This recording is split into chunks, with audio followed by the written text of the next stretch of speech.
সকাল সকাল চলে এলাম কাজের সাইডে। আর এখানে আসার পর যা দেখলাম ভাই কি বলবো তোমাদেরকে, এই পানি মানি হয়ে যায় কাজের সাইডের যা অবস্থা। আর এখানে যুদ্ধ করার জন্য সব প্রস্তুতি নিয়ে নিচ্ছে আমাদের মিস্টার হেল্পারগুলো।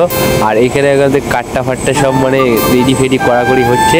এবার নামতে হবে ময়দানে। আর ময়দানে নামার আগে তার আগে দেখছি আমাদের কাকা মশলাটাকে একবারই ফাটাফাটি করে দিচ্ছে। যে যাই করুক চলো এরপর খাওয়া দাওয়াটা করে নিতে হবে, কারণ আমার রুলসটা তোমরা সবাই জানো, কারণ আমি রুল কথা কোনোদিন খেলাপ করি না, এটা হচ্ছে আমার রুল। তো তারপর কি হালকা একটু বডি ছডি বার করে চলে গেলাম আবার কাজের সাইডে যুদ্ধ করার জন্য। আর এইখানে এসে দেখি ভাই চংমং করে বেড়াচ্ছে সব। আর তা করতে করতে দেখি আবার কাঠটার গাড়ি চলে এলো, কাঠটা শেষ হয়ে গেছিলো, তারপরে ঢেলে দিয়ে চলে গেলো কাঠটাগুলোকে।